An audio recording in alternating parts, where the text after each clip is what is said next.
Good evening all. Whoops. Good evening all.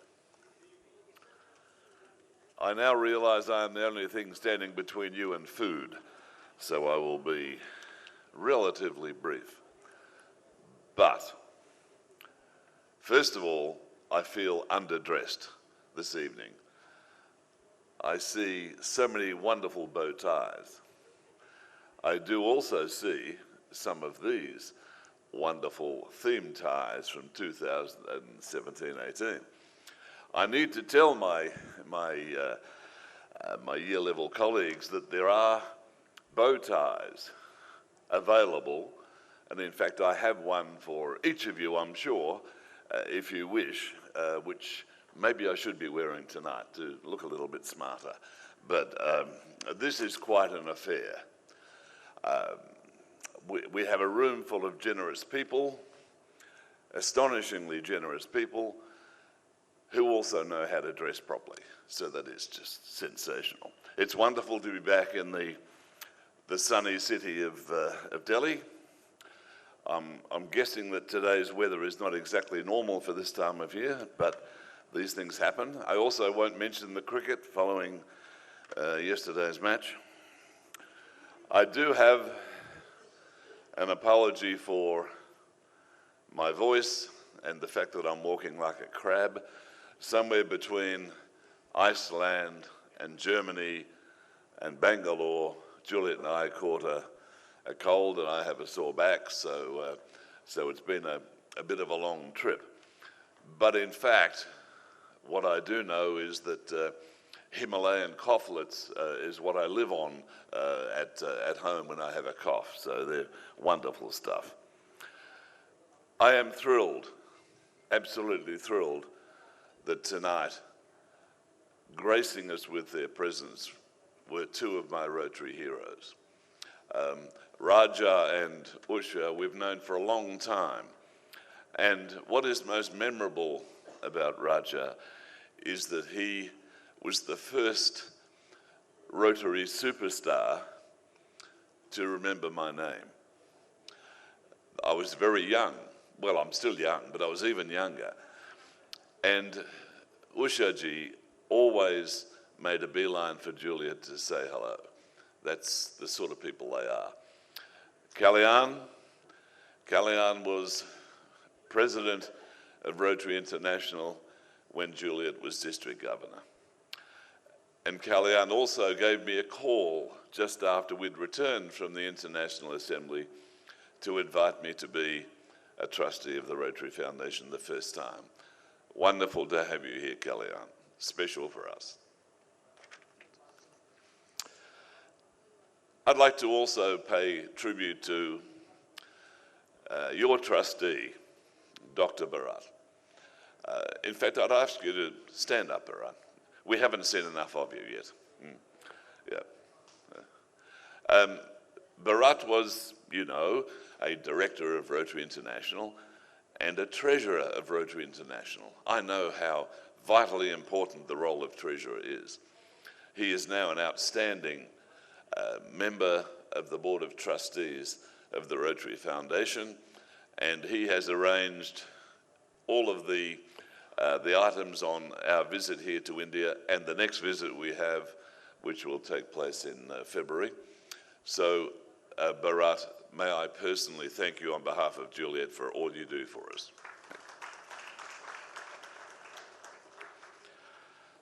It is, as I say, always a pleasure to come to, or back to the great nation of India. The last time, pre-COVID, was in fact at Raja's invitation. I think it was an invitation. It was more like an insistence, but Raja's like that. To address a district conference in Dehradun. And that exposed Juliet and I to part of this great nation that we hadn't seen before. I do love the culture here, I really do. I love the enthusiasm, the energy that exists in this great nation. I also love the food. I am known to say that a week-long visit to India is a 4 or 5 kilogram assignment, because I love your food. It is extra special. Tonight, the objective from my perspective is to say thank you. Thank you to all of the people here. I said to Dr. Bharat earlier, we were talking about cultural differences. If I tried to be as unsubtle as your leadership is here, where someone walks on stage and they basically have their arm twisted and told, of course you'll be extra AKS next week, I would not survive the evening in Australia. Here, you embrace that because it's fun. You are astonishingly generous, and you enjoy yourselves. The two of those are a really important part of Rotary and the Rotary Foundation. So I thank you very much. Now, it has been said that, and in fact already tonight, that the giving to the Rotary Foundation from India, and again, let me emphasise that less than a decade ago, India was a net beneficiary from the Rotary Foundation. Now you are significant net donors to the Foundation. That's wonderful. There is a bit of friendly competition that you have. You probably don't know it, but you do, with Korea, because the Koreans are really proud, and they talk about it all the time, about the fact that they're maybe the second highest donor to the Foundation. I come to India, they tell me that they're the second highest donor to the Rotary Foundation. Sadly, not sadly, but it's interesting that Juliet and I are leaving here tomorrow to go to Korea. So I wonder exactly what they'll be saying to us there. I suspect it's the same thing. You know, and our EPNC said earlier, the issue about polio. You should be enormously proud in India of the fact that you eradicated polio when you did. And that needed not just the enthusiasm and the energy of Rotarians in India, but it was the people of India that enabled that to happen. You should be so proud of that. The fear is, of course, that it could always come back. And again, as was said earlier. So that's why it's absolutely critical that we marshal our resources and ensure, first of all, that we reach our goal of $50 million every year, to ensure we maximise the contribution, the match, the 2-for-1 match from the Gates Foundation. And when you think about it, 50 million of our dollars, the Gates Foundation gives us another 100 million. That is a significant contribution. But it's not just the money. It's the fact that we in Rotary have been battling with polio since 1979 in the Philippines, and 1985 when we took on the worldwide task. And some people said at the time we were foolish. It could never be achieved. Well, we know certainly it's happened in India, it's happened everywhere except a couple of countries. This has been a difficult start to this year. We've had the cases that you're aware of, the increase in Pakistan, the cases from Pakistan that ended up in Africa, but also, interestingly, the samples, the sewage samples in places like London and New York and Jerusalem, places where certainly in regard to London and New York, it has been a wake-up call for the people there. They realise now that until polio is eradicated, every single place on earth is at risk. And of course, the one case that they had in New York State was someone not immunised. So immunisation is critical, and again, Rotary and the Rotary Foundation have led the way. But also, we need to keep at it. We need to keep raising the money. We need to keep raising the profile of polio eradication until it is done. And in in a perverse sort of way, the fact that we've had sewage samples with polio in it in places like London and New York, it's hard to put a positive spin on it, but maybe the positive is that the people, and particularly governments in some of those places, realise that polio is still there. Polio is still a threat to them. So I'm hopeful that maybe government contributions to polio eradication will increase. We will find out in a few weeks' time when we have a polio giving ceremony in Berlin, where I'm due to be representing Rotary and talking to governments and asking them to help, to keep on helping, to increase their help. A quick comment about peace centres. As was said earlier, Rotary's work on peace is becoming more and more important, more and more impressive. And our peace centres are a crucial part of that. You know, we started off with peace centres doing master's degrees around the world.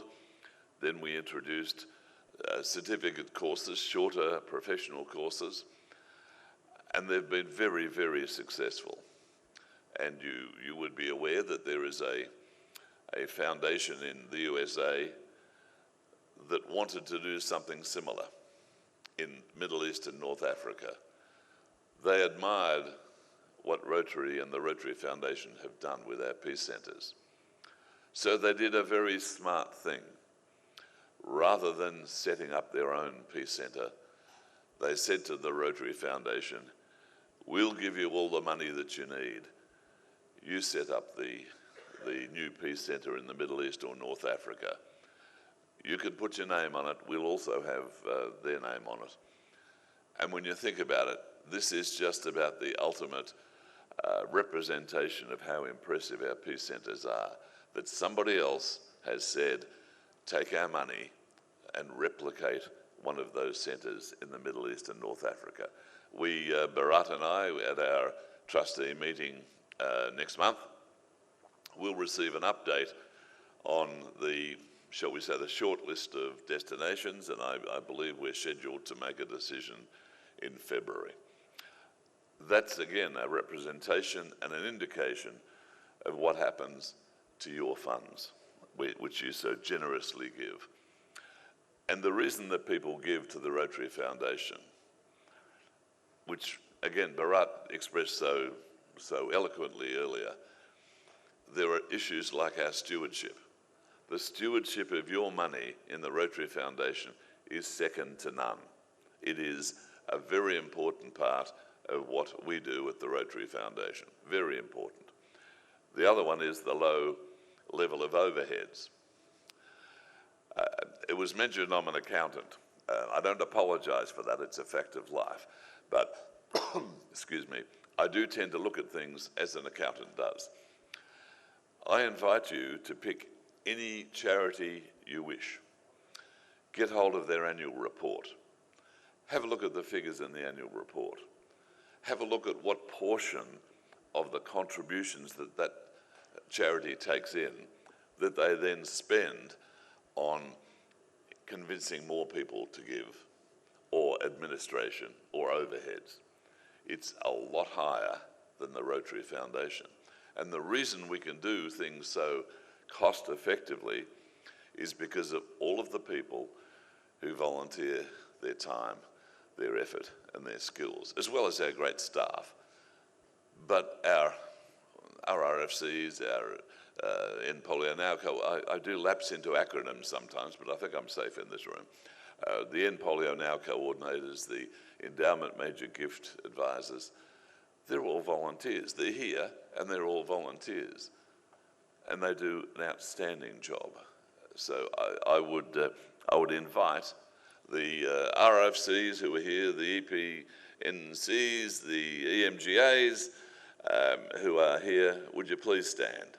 Because I'd like to ask you to recognise their skills and their dedication. Thank you.